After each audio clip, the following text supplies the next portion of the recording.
Welcome back to the class, everyone.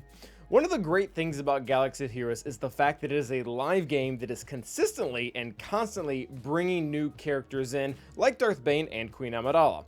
One of the downsides to this, though, is that older characters and teams slowly get pushed aside because there can only be so many things relevant at once. So what we want to do today is take a look at 5 of the teams that have just aged really poorly, not just necessarily to trash talk them, but also maybe we shouldn't be focusing on them too hard when it comes to our farming plans. So first up is going to be Mon Mothma, and she is the team that inspired this whole video, just perfectly characterizes a team that has aged poorly. And to understand why that's a thing, you really have to understand how good and important Mon Mothma was when she first came out.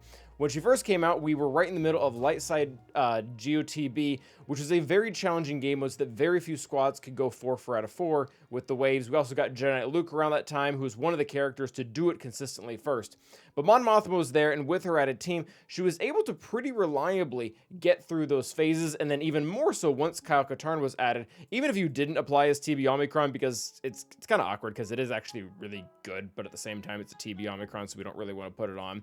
But anyways, so from a PvE perspective, they were doing very well in that territory battle that no longer really exists for most players. But on top of that, they're also a really good PvP team that could take out General Grievous. Since then, we have much more economical choices like Wampa and or Bad Batch. And the issue on top, furthermore, with that is we can't even really use them as a defensive team because, again, Wampa is out there running around beating a lot of these comps, maybe not this exact one, but a lot of the other comps out there really well.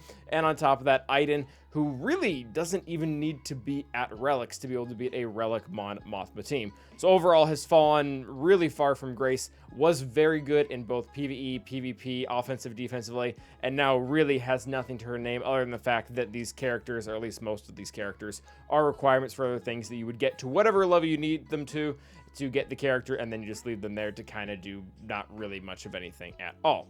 Next up is going to be the Prepared Squad, and a lot of you who are watching right now who started playing in the last couple years, you don't even know what this is. You're probably confused as to why we have Dash's characters in here with Kira. Well, when the Solo movie first came out, they introduced this prepared mechanic, which is a blue buff. I'm not going to try to explain it because I've been playing this game for, I think, 6 years. I still don't understand it that much just because it's not really that relevant to where the game is currently at. And you can tell by the fact that my characters are fully modded, I use these characters so much, but they all revolved around this very specific prepared mechanic. And ultimately, it wasn't all that great in the beginning, although we did find some great ways to use it in territory wars with timeout teams that required stealing some other characters. But overall, it had some uses, and now, with Dash coming to the game, you're typically going to be using the better characters like L3 or Vandor on his team. And even if you don't, you wouldn't want to use this team in addition because it doesn't really have any of the PvP viability that it used to with those timeout teams we talked about. But even furthermore, one of its other really big uses was specifically for the Smuggler run to be able to get those mods.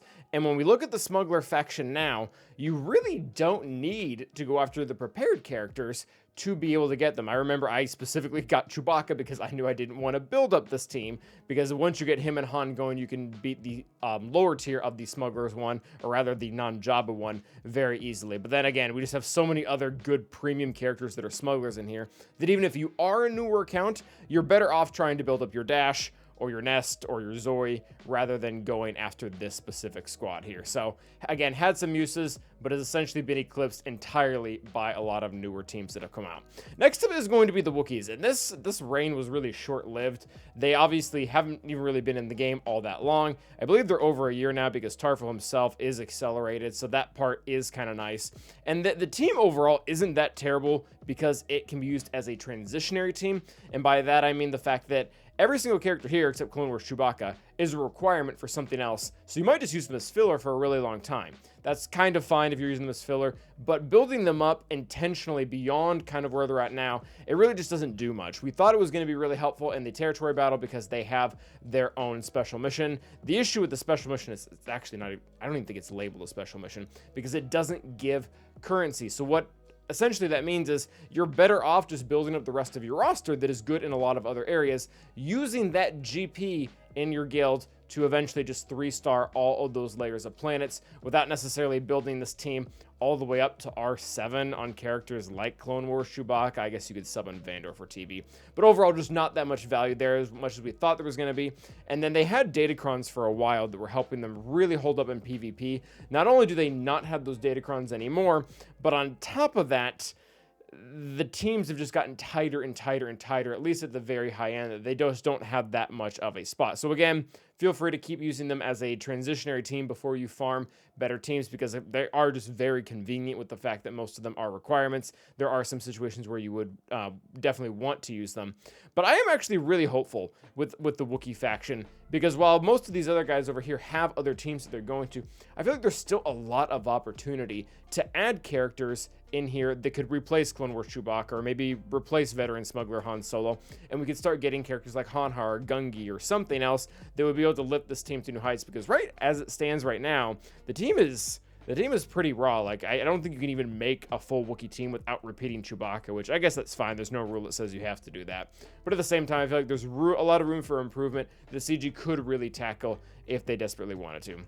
Next up is going to be Jawas. And yes, Jawas at one point were advantageous to have even at Relics, and not just because of Datacrons. Again, when Geonosians and Mon Mothma were fairly newer-ish teams, we had counters to them like Traya, but the issue is we wanted to use those premium counters like Traya on other teams, and we were looking for simple and easy solutions to characters or to teams like the Geonosians. The only issue with that is Geonosians have had a really fall from grace themselves, which is definitely saved in Territory Wars by the Poggle Omicron, and one of the reasons why they are not on this list at all. But at the same time, we always have another team that can beat them, whether it be Vader with Merciless Massacre, Bad Batch themselves, Traya, as we previously mentioned. The list just keeps kind of going on, and ultimately, the Jawas are really fixated into that one specific niche that as soon as it goes away, the entire team is pretty much pointless. Now, if you're wondering how and why they even had a chance against Geonosians and other teams that attack at a turn, it all does come down to line in the sand,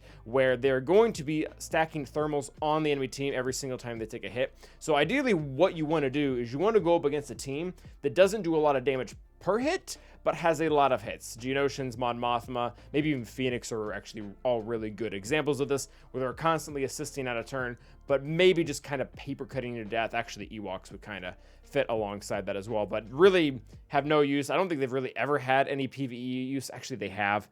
This is really useless lore, but we used to have specific factions to farm specific types of mods a long time ago, and I think Jawas were required for one of the important ones like offense or speed or something, so I guess that's another fall for grace for them, so that's kind of fun.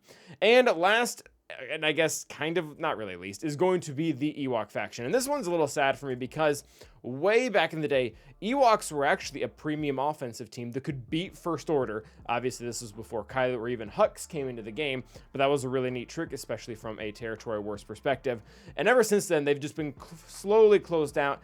And then even when we got Nisa in the game, and I don't hate Nisa, she's fine, but I feel like because we got Krex right before her, and Krex just completely changed the Phoenix team, like took them to a whole nother level, like 8 tiers just went up all at once.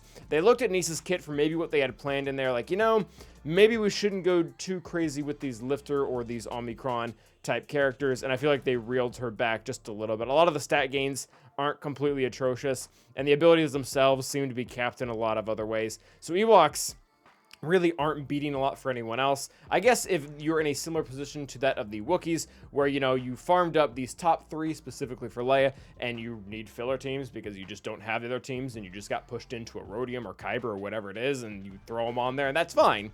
But at the same time, this is probably a faction that we want to avoid over-investing in, as in reality, almost all of the teams here kind of fit that profile. I guess Mon Mothma still is kind of nice at cleaning things up. That's pretty much where her viability ends. So that is going to be today's video. I think we are going to do a video not too long from now about 5 characters that have also aged really well, maybe honing in on those Geonosians with the Poggle Omicron. But until then, thank you guys for watching, and as always, stay awesome.